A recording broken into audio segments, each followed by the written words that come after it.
Cutlet তো অনেক রকমই খেয়েছেন, কিন্তু একবার অন্তত এই কাটলেটটা বাড়িতে বানিয়ে খাবেন বন্ধুরা। চিকেন কাটলেট, এগ কাটলেট বা ফিশ কাটলেট নয়, এটা সুইট কর্ন কাটলেট।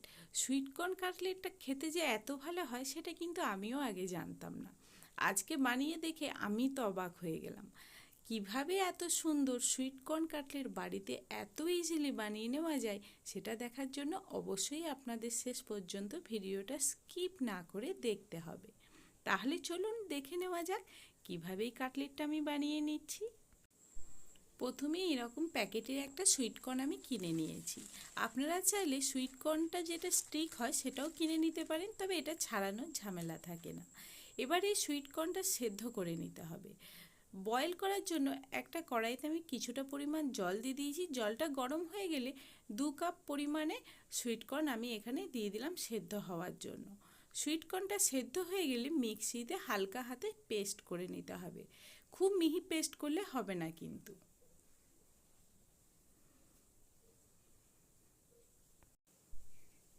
সুইটকর্নটা যতক্ষণ বয়েল হচ্ছে ততক্ষণে চলুন বাকি কাজগুলো করে নেওয়া যাক। প্রথমেই আমি এখানে একটা টোস্ট বিস্কুট নিয়ে নিয়েছি, কারণ এখানে যে কাটলেটের গায়ে বিস্কুটের গুঁড়োটা দেওয়া হয় সেটা কিন্তু আমি লুজ প্যাকেট কিনে নিই। আপনাদের দেখিয়ে দিচ্ছি কত কম পয়সা খরচ করে এটা আপনারা বাড়িতেই বানিয়ে ফেলতে পারেন। দেখতেই পেলেন কত সুন্দরভাবে এটা বানানো হয়ে গেল। মাত্র 10 টাকার একটা টোস্ট বিস্কুটের প্যাকেট নিয়ে গ্রেটারে করে গ্রেট করে নিলেই হবে, বা হামল দিস্তায় পেস্ট করে নিলেও হবে। এবার একটা বাটি নিয়ে নিয়েছি, এর মধ্যে আমি 3টে আগের থেকে বয়েল করা আলু এইভাবে ভেজিটেবল গ্রেটারের মাধ্যমে গ্রেট করে নিচ্ছি। আপনারা চাইলে হাতের সাহায্যেও খুব মিহিভাবে মাখিয়ে নিতে পারেন। এবার একে একে বাকি ইনগ্রিডিয়েন্টসগুলো আমি এখানে দিয়ে দেবো। প্রথমেই এখানে আমি দিয়ে দিচ্ছি আগের থেকে গ্রেট করা গাজর 2 টেবিল চামচ। এরপর দিয়ে দিচ্ছি ধনেপাতা কুচি 2 টেবিল চামচ। এছাড়াও দিয়ে দিয়েছি হলুদ, পরিমাণ মতো লবণ আর অল্প একটু গরম মশলা। সাথে দিয়ে দিচ্ছি 1 টিস্পুন জিরে গুঁড়ো, 2 টিস্পুন ধনে গুঁড়ো। এবার একটা কড়াই বসিয়ে দিয়েছি আমি গ্যাসে। কড়াই গরম হয়ে গেলে এখানে কিছুটা পরিমাণ বাটার দিয়ে দিলাম। বাটারটা ভালোভাবে গরম করে নেব। আপনারা চাইলে এখানে অয়েল দিয়েও করতে পারেন, কিন্তু বাটারটা দিলে ফ্লেভারটা খুব ভালো হয়, সেই কারণে আমি এখানে বাটার ইউজ করেছি। বাটারের মধ্যে আগের থেকে কুচি করে রাখা পেঁয়াজ, আদা আর লঙ্কা একটু হালকা হাতে ভেজে নেব। খুব কড়া করে ভাজবো না, বয়েল হয়ে গেলেই এটা নামিয়ে নেব। দেখতেই পাচ্ছেন এখন কিন্তু এটা বয়েল হয়ে গেছে। এটা এবার আমি এখানে আলুটার ওপর দিয়ে দিলাম।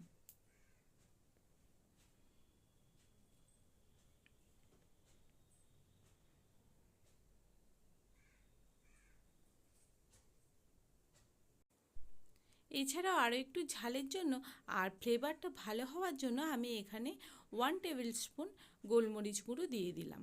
সাথে দিয়ে দিলাম কিছুটা পরিমাণ পাতিলেবুর রস। আমি এখানে 2 টেবিল স্পুন পাতিলেবুর রস ইউজ করলাম। এছাড়াও যে বয়েল করে রাখা সুইটকর্নটা আগের থেকে আমি পেস্ট করে রেখেছিলাম সেটা দিয়ে দিলাম এখানে। সাথে দিয়ে দিচ্ছি কর্নফ্লাওয়ার। কর্নফ্লাওয়ার কিন্তু এখানে আমি 2 টেবিল স্পুন দিয়ে দেবো।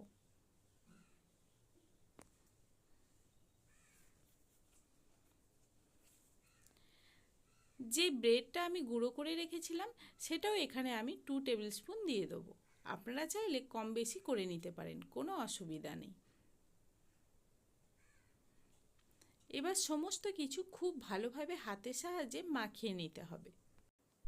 আমি হাতের সাহায্যেই মাখালাম, কারণ হাতের সাহায্যে মাখালে খুব ভালোভাবে মাখানো যায়। আপনারা চাইলে স্পুনের সাহায্যেও মাখিয়ে নিতে পারেন।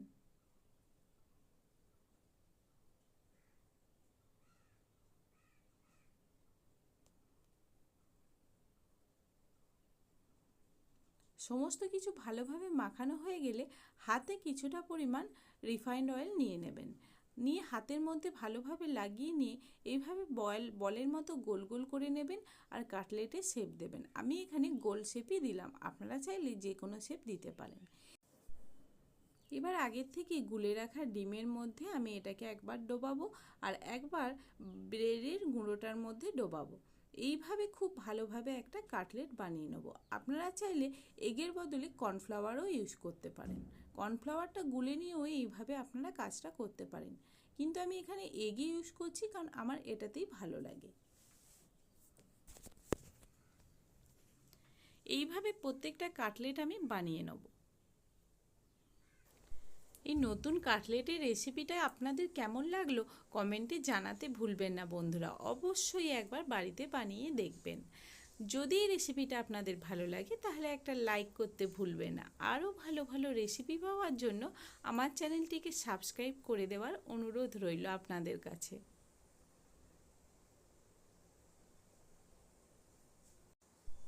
কড়াইয়ের তেলটা যখন খুব ভালোভাবে গরম হয়ে যাবে তখন এখানে আমি কাটলেটগুলো দিয়ে দেবো।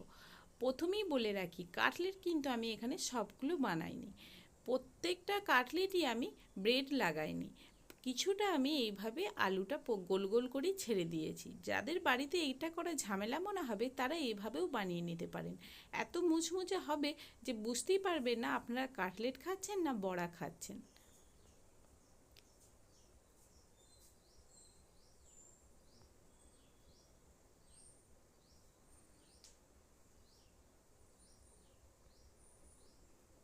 এইভাবে সমস্ত কাটলেটগুলো লাল লাল করে ভেজে নিয়েই তুলে নিতে হবে।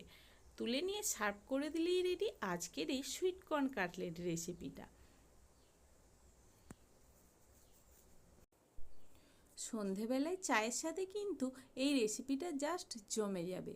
এটা এবারে আপনারা টমেটো সস বা কাসুন্দির মাধ্যমেও সার্ভ করতে পারেন। আমি কিন্তু শুধুই সার্ভ করছি, তবে অবশ্যই সার্ভ করার আগে উপর থেকে একটু চাট মশলা ছড়িয়ে দেবেন, তাহলে খেতে খুবই টেস্টি লাগে। আর ওই যে আলুটা মাখিয়ে নেওয়ার সময় আমি ওখানে পাতিলেবুর 2 টেবিল স্পুন রসটা দিয়েছিলাম না, তার জন্য কিন্তু একটা টক টক ভাবও আসে, ওটা কিন্তু অবশ্যই দেবেন।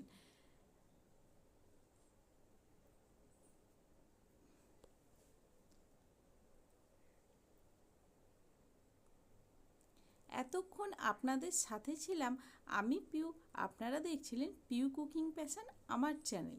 তাহলে বন্ধুরা আবারও একবার অনুরোধ করছি, কমেন্টে জানাতে ভুলবেন না এই রেসিপিটা আপনাদের কেমন লাগলো। আর অবশ্যই অবশ্যই করে আমার চ্যানেলটিকে সাবস্ক্রাইব করে দেবেন। ফেসবুকেও আমার একটা চ্যানেল আছে পিউ কুকিং ব্লগস, এটা একবার ভিজিট করে নেবেন, নিশ্চয়ই আপনাদের ভালো লাগবে।